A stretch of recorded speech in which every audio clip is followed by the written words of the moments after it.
You're watching Georgia Alert. I'm Becca, and I'm here with Tini and Marika. Hello, ladies. Hello.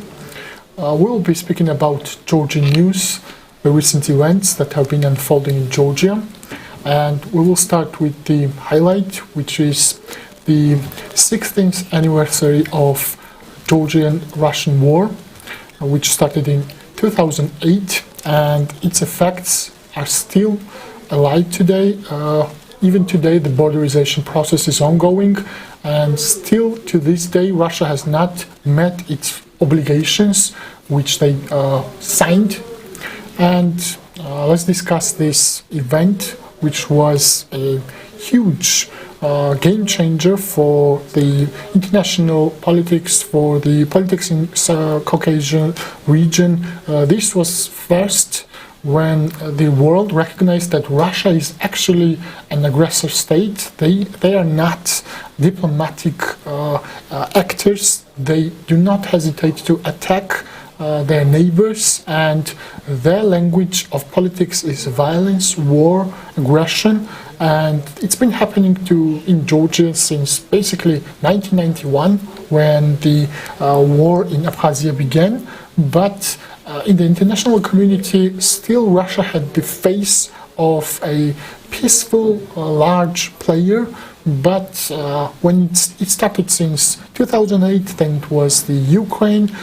Today the world is not surprised by Russian military actions, and we see that as soon as US, Europe shows some kind of weakness in the international policy, Russia begins its aggression, it starts a war somewhere, and it has become a continuous threat that it's their style.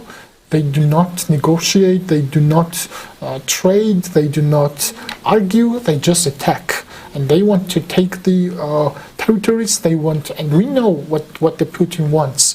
Putin wants to put back the Soviet Union. As long as he is alive, he wants to extend the borders of Russia as much as it's possible.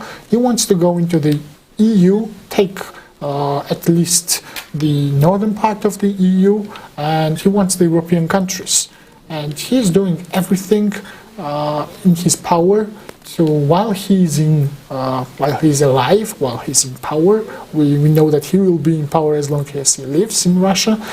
He's doing everything basically to strengthen his military power, and he's attacking the whole world. Namely, he's moving against the US interests, and it is the US interests that brings us in alliance with the US. The US has been helping Georgia for decades now. They have supported us financially, they have trained our military, and we are strategic partners in all of this. US has Georgia in Caucasus region as a partner, and we are basically a key country in this region to ensure peace and stability. We have our neighbors are Azerbaijan, Armenia, Turkey. Turkey is also a big player, and all of these countries are somehow in a conflict with each other, or Russia is using another country to brew some kind of tension between these countries, and conflict gives a play to Russians, and the world needs peace in this region. So this is a common interest that Georgia and the West has here to ensure peace and democratic development in our area, but still we remain under occupation from Russians. 20% of Georgia is occupied. First we have Abkhazia, then South Ossetian region Zourabichvili became occupied as well. And yes, up to this point, this borderization and the ethnical Georgians who live in this Zourabichvili area, they are still being kidnapped every day. They risk their lives living there, and they're the real heroes, which are not often spoken about, that these people choose to remain and they live in the area which they were born. They have their houses there. About thousands of people were displaced internally due to this 2008 war, but some patriotic people remained there. They choose to stay there, but doing so, they risk their lives every day. And yes, we will discuss this briefly. Yeah. I'll say shortly. First of all, it's very hard day for Georgians because we all remember August war. I personally was a kid, however, I still remember it very violent and very bloody pictures and videos of Gori, one of the territory which was under attack of Russia. Russia speculates the start of the war, and they say that the war was started on August 8, which is not right. The war started on August 7. However, Russia says that after Tbilisi launched its operations in South Ossetia, then they started a war, which is totally lie. It didn't happen. The war started on August 7 by Russia. And actually, Georgian Dream always uses this rhetoric that Russia started the war after Georgia launched its operations in Tkhinvali. So Georgian Dream is on the side of Russia with this. But yeah, we all remember the 7th August. Till now, the territories are there. What you said about people who live near these territories, which is occupied by Russia, they live under the war every day, basically, because Russians move territory whenever it's a night time. They move territory to the villages of Georgia, and Georgian people who live near those territories, they're under the fear of getting kidnapped literally every day, because Russian soldiers do that very often. So yeah, maybe we'll discuss more about this topic with Marika. Yes, so today is the 16th anniversary of the Russian invasion of Georgia of 2008. Of course, everything started way before, but for the world, 2008 is the most recognizable date. Yes, there is this debate about the beginning date of the war, as the democratic Georgians, the opposition, and the international community recognized August 7th as the beginning of the 2008 war, and Russian propaganda and the Georgian Dream as well. They insist on August 8th. Well, the difference is that there's multiple evidence, including interception of Russian military conversations and so on, that suggests that Russians were already inside Georgia, like the de jure territory of Georgia, on the Georgian side of the Caucasus Mountains on August 7th. Yes, and that Georgia responded to Russian invasion of our sovereign territory. However, Russia insists that they entered Georgia already on August 8th, which is not true, and there is multiple evidence, as I mentioned, from Russia's own investigations of a Russian soldier dying in Georgia's de jure territory on August 7th, as well as the statements from de facto president of Abkhazia back then, Sergei Bagapsh, and Georgia's interception of Russian military telephone conversation, and other issues as well. This is the issue about the date and, well, why Russia began war with Georgia at all. In previous years after the Rose Revolution, Georgia was a success story. Georgia was very successful in development, in eliminating corruption, and it was a model state for all other post-Soviet states, and Russia tried to stop Georgia's development and put an end to our success story through various means, through economic embargo and the deportation of ethnic Georgians from Russia in 2006. They tried to destabilize Georgia in multiple ways so that Georgians would revolt against the existing government back then, Saakashvili's government, but nothing helped. So then they resorted to the last option of a military intervention to put an end to Georgia's European aspirations, democracy and freedom in Georgia, and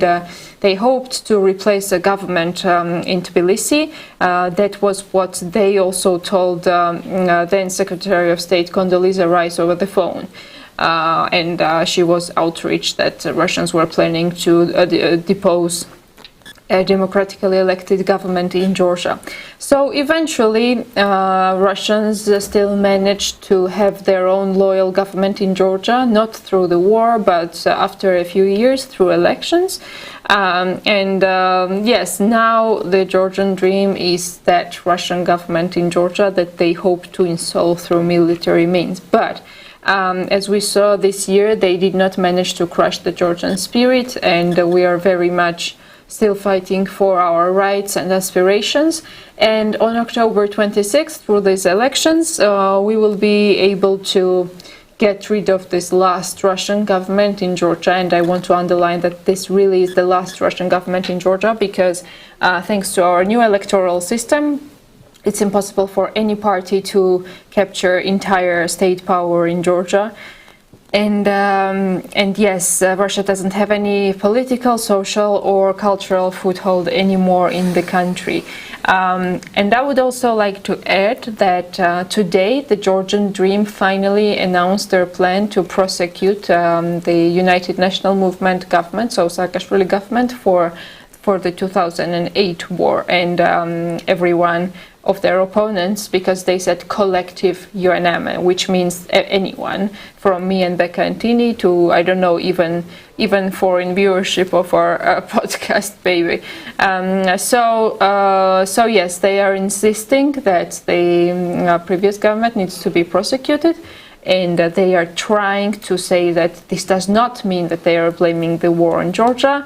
But we all know what it means. You cannot blame Hitler without blaming Germany, right? So, so even after Ukraine, even after we saw that Russia does not really need any reason to invade the country, they are insisting on demonizing Georgia and Georgian government.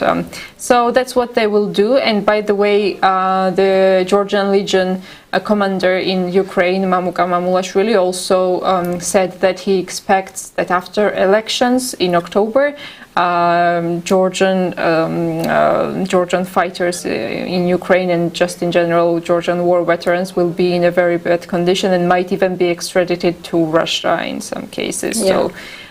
So yes, they have announced repressions in general after October, and in particular also surrounding the 2008 war in Georgia. I just want to mention one more thing, that with 2008 war, we know that a couple of months before the war, there was a Bucharest summit where Ukraine and Georgia were supposed to join the NATO.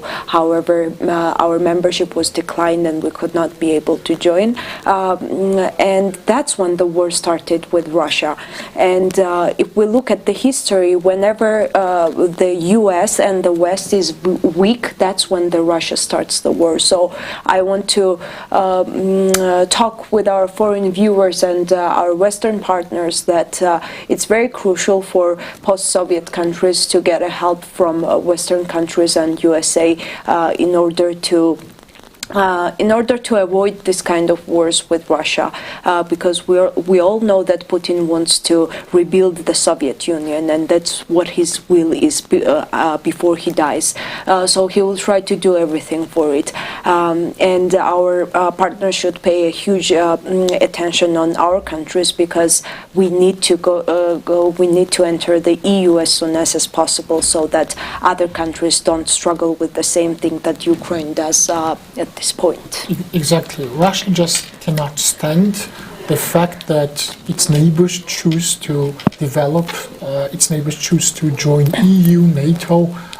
They just do not like the sovereignty of other states, and they would like to be the control of the foreign policy, of the domestic policy of the neighboring countries, because they think the other countries should just submit to Putin and as it was before, let's be friends, let's be one big family, but you don't get any say and we decide everything. That's what they want basically. And let's not forget our foreign partners today. All of the foreign international community has mentioned, has put out a statement about the Russian-Georgian war, and they all mentioned that on 7th of August in their statement, they all underlined this date, that this is the date when the war actually began. On this date, Russians began shooting in the Tskhin Valley area. That's where the shots came from, and they were basically provoking Georgians into responding.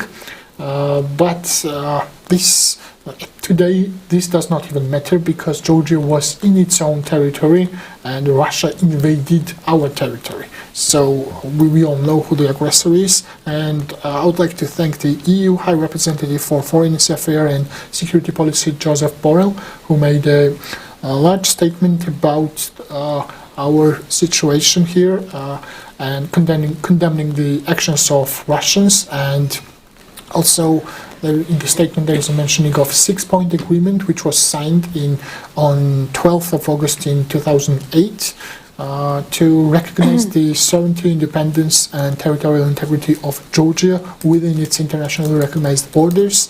The same type of statement was issued by the US Embassy, the French ambassador to Georgia, the British Embassy in Georgia, Foreign Minister of Lithuania, Polish Embassy in Tbilisi, German Ambassador to Georgia, Dutch Ambassador, Germany, Italy, Estonia, Norway, Romania, Sweden, Slovenia, NATO spokesperson, Farah Dahlila, President of European Parliament, Roberta Metsola, and so on. The list goes on. Basically, the whole foreign international community, they all stand with Georgia. They all condemn Russian aggression to this day, which is great to see. So many key players stay loyal to Georgia, and it is said that today our own government, the Georgian nightmare, is basically committing treason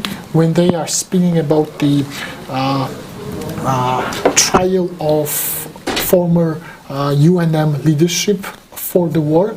They can, I don't know, do any sort of trial they want on any other charge, but when it comes to this, the war, they have to know, they are knowingly doing this, that when it comes to war, it's not about individuals, it's about countries, it's about states. So they are finding guilty the state of Georgia, not President Saakashvili or some acting person, because as you mentioned, when you find Nazis liable for certain crimes, it means you find Germany liable for those crimes.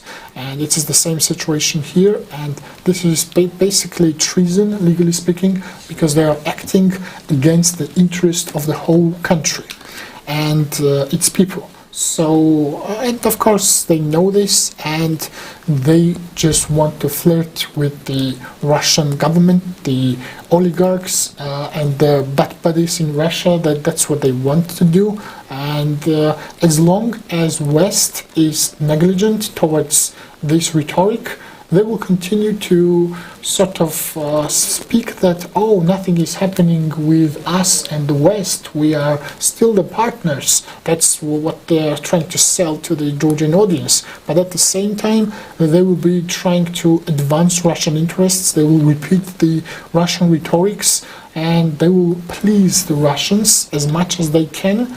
But I'm sure as soon as West deals with its own issues, as soon as their internal and domestic affairs are fixed and they have strong leaderships appointed, then their rhetorics will change. The Georgian government's rhetoric, it will go back as it was before. They will not be so single-handedly Russian anymore, because right now they think they are choosing the victor, they are choosing the stronger side from their point of view.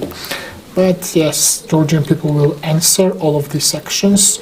And one thing is for certain throughout Georgian history, we do not tolerate treacherous leaders. And on 26th of October, Georgian electors will answer all of these rhetorics. Yes, definitely, Becca. And we can move on to the next topic, which is that the Russian law, so the foreign agents law that caused so much upheaval in Georgia, came into force on August 1st. And organizations have a deadline of September 16th to register as foreign agents. Just to recap briefly, foreign agent means a spy and an enemy and a traitor of the nation in Georgian. And any organization that, any non-commercial organization that receives 20% of funding or more is deemed a foreign agent in Georgia. But the problem is that there is not really any independent money in the country, and all CSOs, so civil society organizations, depend on Western money to function.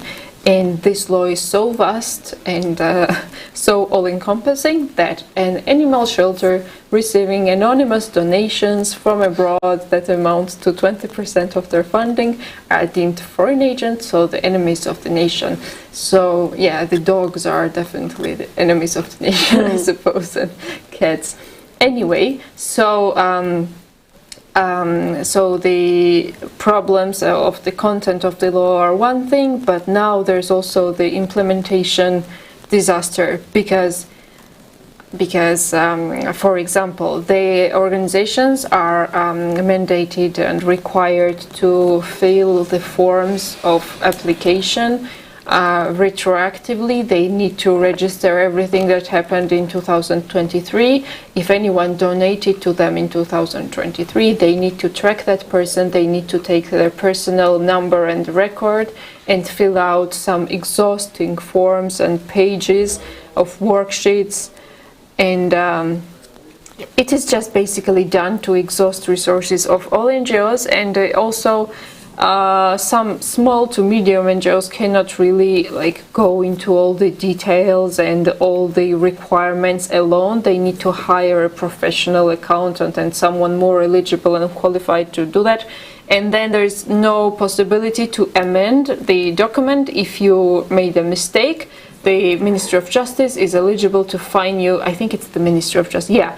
Fine you up to 10,000 Georgian lari, which is like 4,000 US dollars. And just for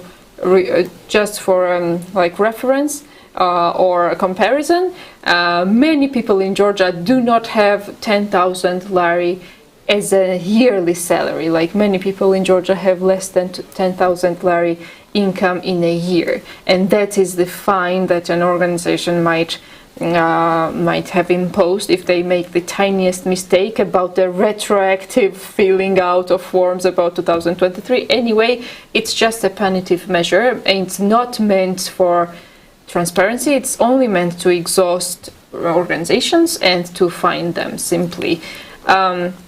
What else is there? Anyway, and I will, sorry interrupting, sure. I will just want to mention that all the information that I have about this foreign agents law in terms of actual content analysis and now the implementation comes from Mr. Hans Gutbrod, and please follow him on Twitter if you aren't already following him. And keep an eye on his profile. Thank you. Yeah, sure. Hans Gutbrod published a lengthy thread on X, and he has made it clear about the effects of the law. And basically, if a foreigner donated 50 USD to the Georgian NGO, you have to, starting from 2023, you have to track down that person. You have to find out the passport number, and you have to file the forms, which are basically 140 pages long. And you have to do this accounting for each of the donations. This is just unreasonable, to say the least. And yeah, the penalty, as you said, is huge. And yeah, we all know what the aim is. The aim is to target and punish the organizations which carry the dissenting opinion. And at the heart of this law, this Russian-style foreign agents law, is that they aim at not just NGOs, at any organization who have some type of broadcasting, basically. Internet domain, any kind of broadcasting which just speak to the audiences which tell opposing views other than the Georgian dream would like to be published. That's what they're doing, basically. And this seems to be a trend in the Russian type of authoritarian regimes. We've seen journalists killed and basically threatened, and every kind of NGOs shut down in Russia. Now, today, we see that Azerbaijani journalists came to Georgia, and there is a big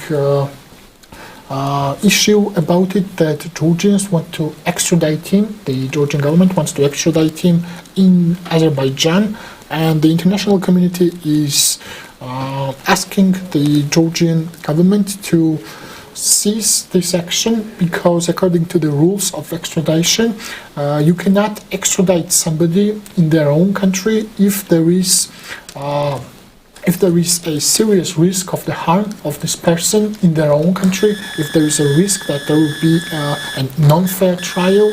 And basically this is another way that the GD is playing in alliance with Russians, that they do not even care about these rules. These are basic international law, and everybody knows this. This is an international agreement among the countries that we do not extradite people in their own homeland if we know they will be killed, they will be tortured, they will be unfairly treated, basically. And this Azerbaijani journalist is just a runaway from his country, where he thinks he will be treated unfairly. And yeah, this is a big case right now in media, and let's see how the situation unfolds with him. The State Department also expressed their expectation and desire that Georgia does not extradite them to Azerbaijan, as far as I know. Sorry interrupting, but my chat is exploding with about the information that Ukrainians are really roasting Russian. Yeah, they took Suja, one of the cities, and on the top of the Suja city there is a Ukrainian flag at this moment. And they're moving towards a Kursk nuclear power plant, I hear. Anyway, it's amazing news on the August 7th, the for anniversary. It's very good news. Invasion of Georgia. And Slava Ukraine. Okay, let's move to the next topic, and hopefully when we finish the next topic they will be on the next level. So President Zourabichvili, she hosted a press conference on August 5 in her palace, and she hosted various journalists and TV stations, online and radio media, as well as local media and televisions from regions. However, Georgian public broadcaster didn't arrive at the press conference, which is very strange, and Salome Zourabichvili was very disappointed at it. We all know that Georgian public broadcast is with the Georgian Dream. They are getting paid by the government, so they usually tend to be more on government side than objective and on the opposition side. So they are not. They do everything for the government they serve. So at the press conference, Salome Zourabichvili talked a lot about Georgian charter. She almost had like 2-hour press conference, so she answered all of the questions from the media. And especially on the Georgian Charter side, she talked about speculations about the prime minister, because it's not about political ambitions who will be prime minister, it's about what the country needs the most. So she said that we need to forget all of those speculations and all those talks about who will be the prime minister, and we need to more focus on implementing the reforms which are in the Georgian Charter. She also said that she will be working for the elections not from a political party perspective, however, as a European front, because she wants to be the protector of our European future. And most important issue for Salome Zourabichvili is clan rule. So the most of her time was dedicated to the clan ruling, that this needs to be implemented and reformed. About upcoming elections, as we know, President Zourabichvili as well as Girchi, More Freedom and Drua, we're champions of the immigrant votes, and we're working for this probably for 1 year already. Yeah. We started a long time ago before the election campaigning started. However, the Minister of Foreign Affairs they declined our interest in opening polling stations, and as they say, they won't be able. They don't have enough money to open these polling stations all around the world. But yes, Salome Zourabichvili said that she will do everything to work on this topic so that our immigrants can vote for 2024 elections. And also the most important thing from this press conference was also President Zourabichvili's comments about Bidzina Ivanishvili.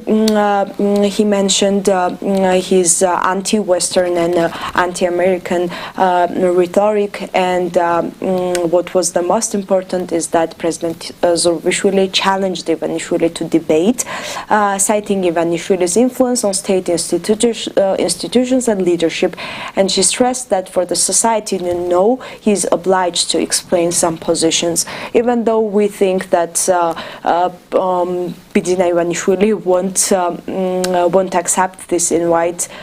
Still, President Zourabichvili tried everything to challenge him for this debate.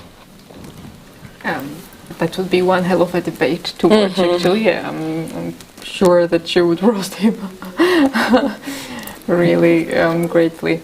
I'll just say that we, the Coalition for Change, we are very much in full support and unconditional support of the President's Georgian Charter, and it is our key modus operandi and our key frame, and we see it as the only way to Europe, only roadmap to restore relations and continue with the European accession. And we fully agree with the principles outlined there, the reforms, the technical government, the snap elections, and as well as the repeal of all sorts of Russian laws, the foreign agents law, the offshores law that frees all offshores, like companies brought to Georgia from offshores, from all taxes and duties.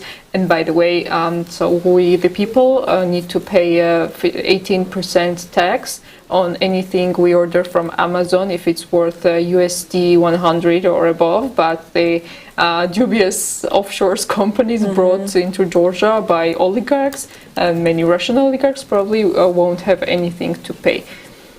So yeah.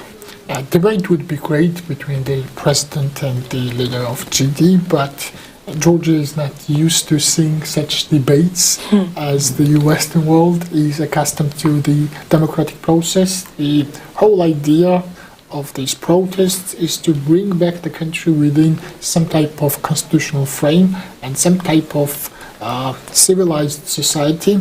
But I do not believe that the GD, any member of the GD will choose to debate anyone, any opposition member, even the president, or yes, they would rather just quiet the dissenting opinions and remain in power. And especially Bidzina Ivanishvili, I think Zourabichvili posted like 2 days ago.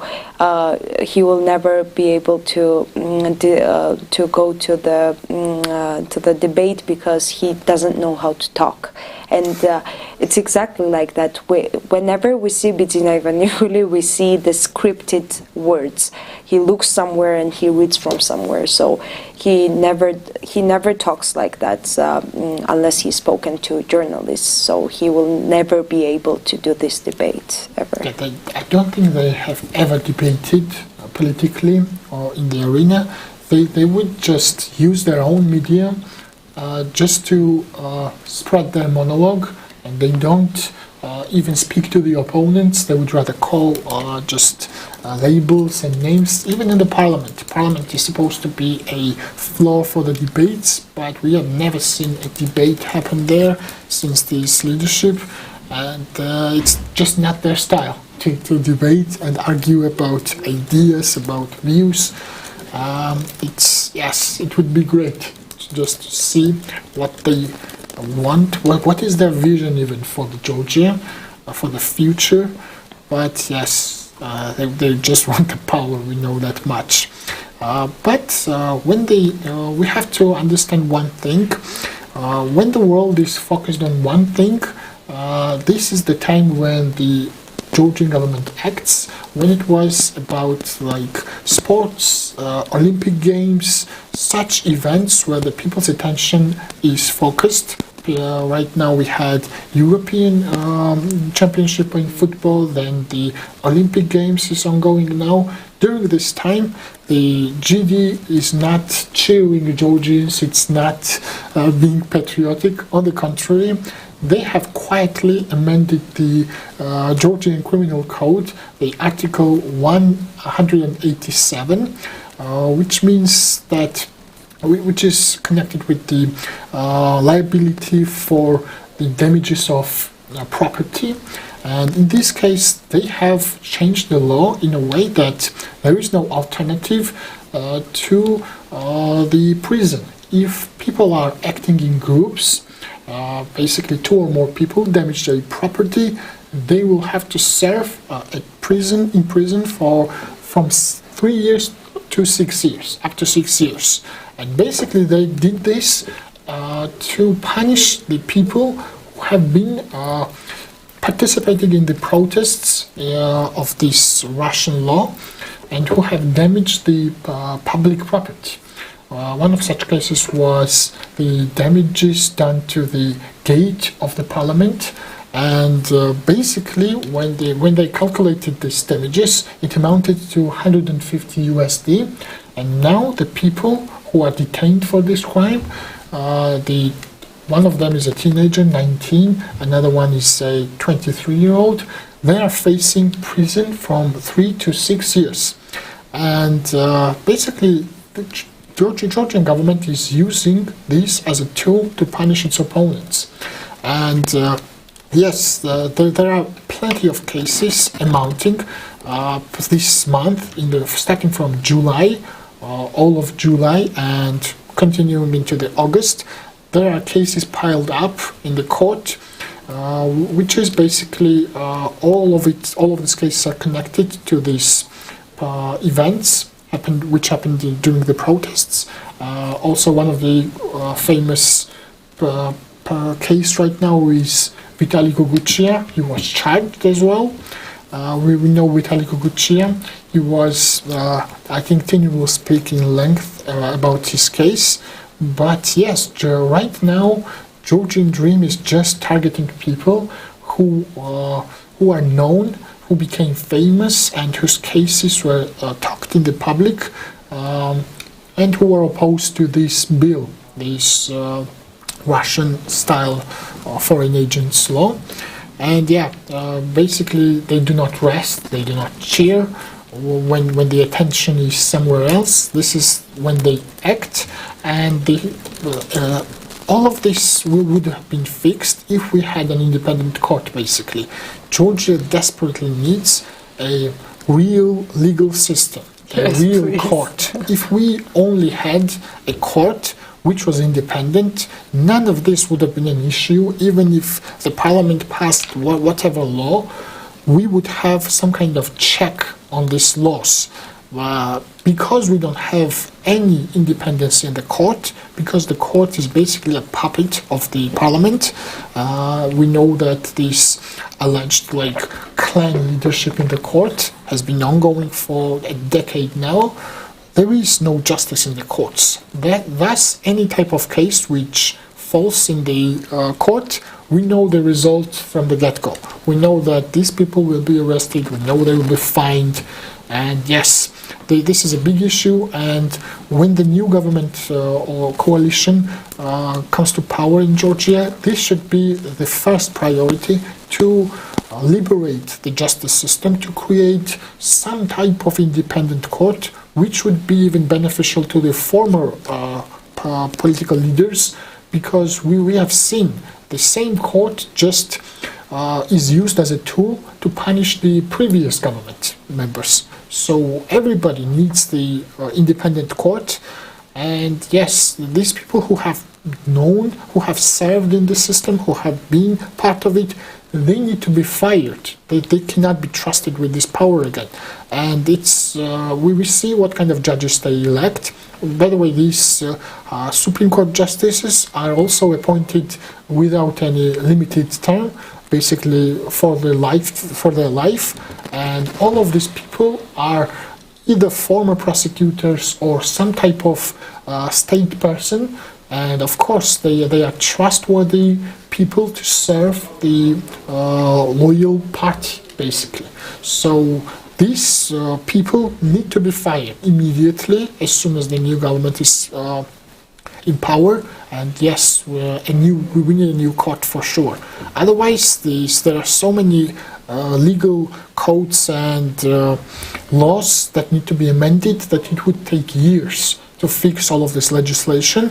But at first, we just need this bare minimum, that we should have a court. Also, a big issue with the Georgian criminal code in general is that we don't have a 0 to up to 6 years or 0 to 8 years type of penalties. We have minimum penalties are so high that sometimes, even in the situation of a fair court, this would be a problem, that sometimes there is no alternative rather than a harsh punishment. And the court cannot just use a fine or some type of other alternative punishment, and liability is just harsh according to the Georgian criminal code, and this needs to be adjusted as well. All of the crimes should start with 0 years up to a certain number of years or fine, and let the judge decide based on the merits of the case. In certain situations, the judge can, yes, use a harsh type of penalty. In other situations, if in such cases has like 150 USD is the damages, then there is no point in punishing somebody from 3 years to jail. This is absurd. So yeah, this is key issue in Georgian legal system, and we need a fair court. Yeah. With propaganda, it always happens like that. They use manipulation, they use different things, and for the last step, the punishment step is trusted with the court, because they will take care of it. And that's how it happened with Vitaly Guguchia as well. Vitaly Guguchia is one of our party members. His video went viral in May, I think.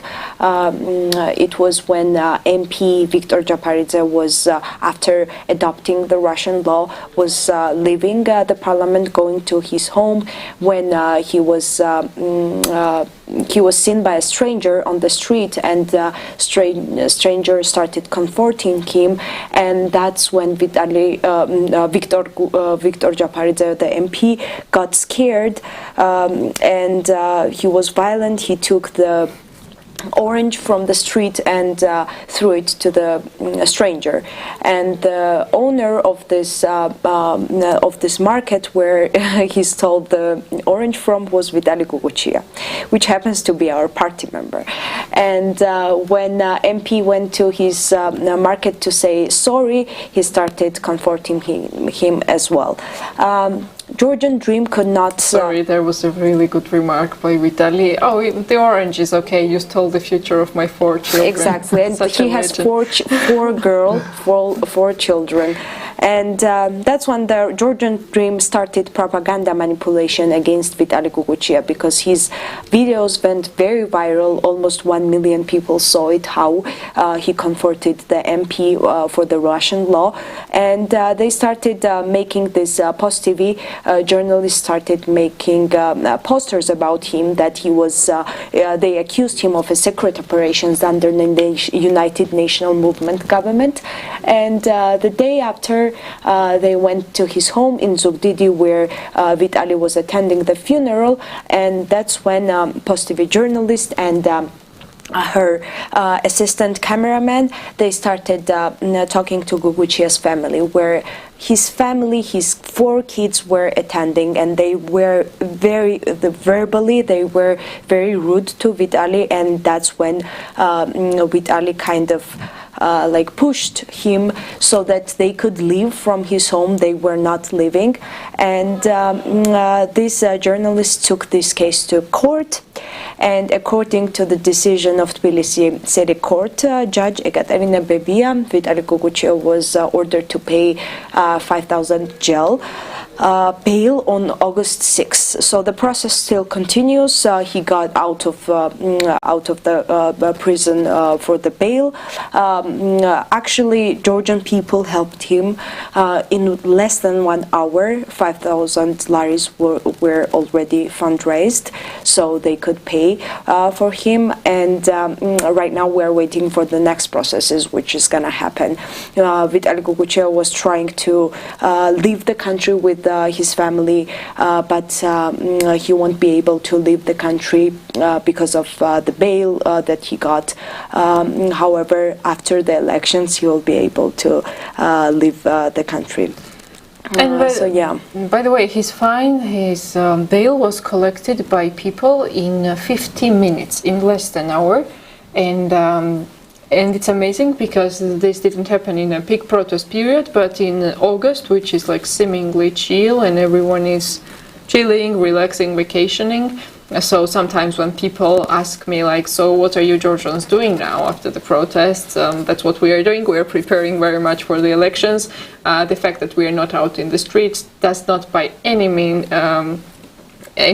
mean that we are somehow out of politics or given up or anything. So this is a very good indicator of a wind of change, in my opinion. This Vitali's case, I think this was the only debate that we saw actually with he's not an official member of the GD, but they're like a spin-off People's Power MP Viktor Zaporizhzhia. He was one of the members for this Russian law, and basically this was the political debate that we saw, that the owner of the shop and the parliament member debated the foreign policy law, this foreign agents law, and basically Vitali Guguchia, a citizen, regular citizen, explained to the MP that this law was against the interest of his children, against the future of Georgia, and this Zaporizhzhia, the MP, he was basically saying that you don't know what these NGOs are trying to do. They're trying to overthrow our government. That's why we are implementing such legislation. We want to make their funds transparent, and this type of debate was just perfect, and that's why it went viral. That it was simple. It was very obvious, and this whole situation was epic because he stole this orange to throw at some random protester, and the store owner actually turned out to be politically informed person, our party member, supporter, and yeah, he got roasted. Basically, this Viktor Japaridze, he was roasted in this debate, and that's why basically the leadership, the Georgian Dream, retaliated against him. They sent this journalist in his home in Samegrelo to just basically reprimand him in his home and somehow make him a bad guy, that to dig up his past, who he was, and all of this. And they even attacked him on his steps. By the Western standards, Vitaly Girchi would have the right to shoot them on the steps because he was attacked in his home, basically. Your calm narration makes it so funny, really. The situation is comical as well as tragic, but how calmly you narrate this, like this is and now cherry he on is top. being basically found, he will be probably found guilty, I hope not, but he's being charged with obstructing journalistic activities. And let's not forget who the journalists are. The people who are basically comical figures, they themselves are like consenting supporters of the ruling party, the propagandists, and they do not think this is a shameful libel. They agree with this. Yes, we are the propagandists of GD. They think this is a journalistic activity to carry out the will of the ruling party of the government. It's insane, and yeah, but it's no surprise because Vitaly Girchi became famous in all this process, and they want to punish him exemplary and to show the public that if you dare to oppose us in such a way that you basically win an argument against this MP, Viktor Japaridze, you will face some consequences politically. But yeah, as we've seen, Georgian community understands the reality, and that's why the funds were raised within 15 minutes, because it's obvious. It's just obvious what is happening. And yes, I hope Vitaly Girchi somehow avoids imprisonment, and we are able to protect him as a society. And yeah, he's a father of 4. He's a hard worker. He's basically a regular person who was at the shop selling oranges and he's goods. an exemplary citizen. He has father of 4. He has his own small business. He's very much insightful in politics, and it's he and really he sells good oranges. Well, if we don't win these elections, all of us will be in prison, not just Vitaly. And speaking of elections, I think we can conclude with the information that so there's this organization, CSO, called ECMD, and that they organize democracy festivals with some Danish funding in several Georgian cities. They are just basically offering a platform to various CSOs and parties to show their programs and communicate with the population. The Georgian Dream members, such as the Speaker of the Parliament, Shapashalo Papashvili, and others, they accused Denmark and also the West in general of meddling in Georgian elections. And this democracy festival was just one example that they brought. And they said that already there are signs that there is a foreign interference into Georgian elections. Well, of course, this is like funny said anyway, but this is an indicator, a possible indicator, that the Georgian Dream is not going to accept any criticism from the West about the fairness and transparency of the elections. So they are in advance warning that they will not take any reproaches, they will not fulfill any accountability criteria, and so on. So probably the embassies and our foreign partners should pay attention to this particular rhetoric of the Georgian Dream, that they are not at all interested and concerned in Western opinion on Georgian elections and its fairness. And this is, by the way, one of the huge differences compared to the previous government. Many people they like to put the UNM government and the Georgian Dream in the same basket, and also people abroad sometimes do that. But one huge difference, at least, is that Western opinion was very much valued by the UNM government, and in this regard they had red lines, and that's why they left power peacefully in 2012. And with the Georgian Dream, we cannot really say that they care at all about Western opinion, and that's why they remain quite dangerous. We need long-term observations, and it's imperative that our Western partners do not legitimize elections for the Georgian Dream if or when the elections are rigged. So, like, even out of kind considerations for the Georgian citizens, if the Western organizations and governments deem that the elections have not been free and fair, they should say so directly, because there are many useful idiots or regime enablers in Georgia that will parade the Western opinion about the elections, and then they will say the opposition just wants to take power, they lost the elections, and that's why there are protests. But if the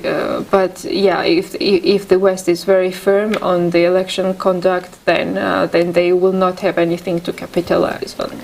Yeah, when I talk to my international friends and organizations which are doing the observing, they always tell me that we don't say that because we want to come for the next elections. And if we say that if these elections are fully rigged, we won't be able to get funding to come. However, I want to say that if these elections are rigged so much that you won't say it was rigged, you won't be able to come to Georgian elections ever again, because Georgian Dream will continue its 19 years of governing. I don't know how many years, 12 years or... I think if they stay now, they'll just stay forever, so... Yeah, you won't be able to come to observe Georgian elections ever again. So please say what happened for these elections and be firm, so that we can be able to go to the next step of democratic future. Well, of course, we are hopeful that we can overwhelm them so that it's not rigged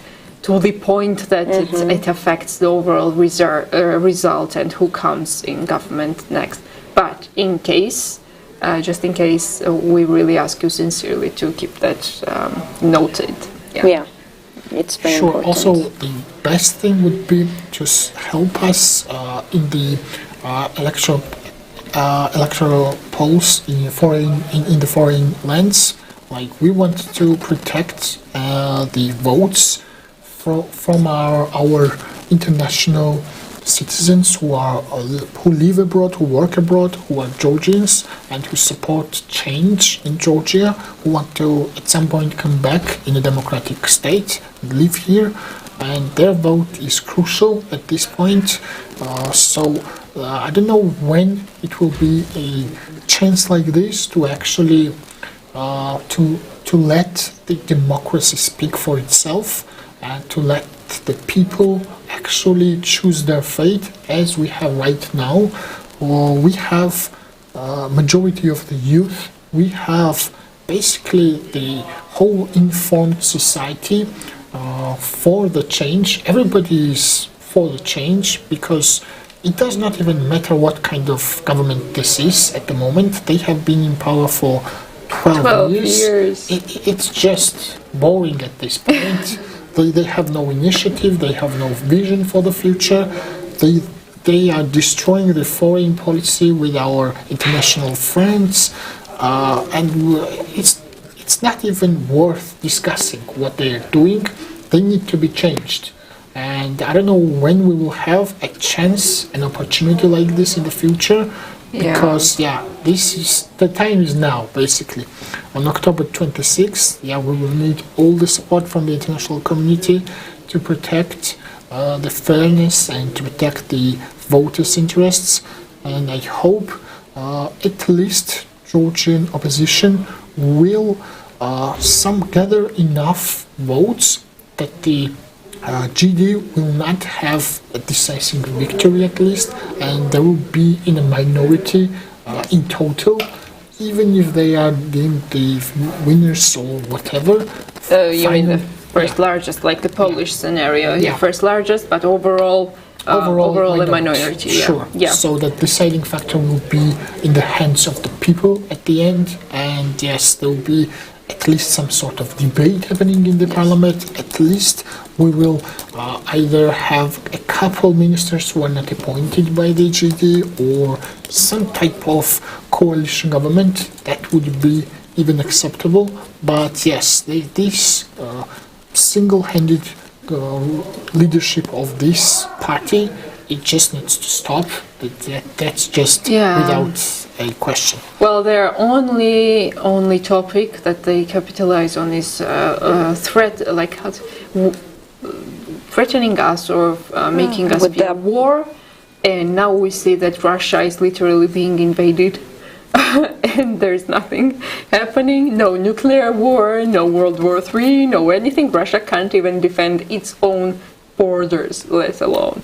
So if this trend continues and our Ukrainian brothers further advance, then the entire Georgian Dream propaganda might just collapse like it never happened. So our Ukrainian brothers are taking a huge revenge today. Yes, and Slava Ukraini, we're so happy. I think that's it. I think that's it for this On a positive note. Positive note, yeah. Thank you so much. Thank you. Thank Stay you. tuned.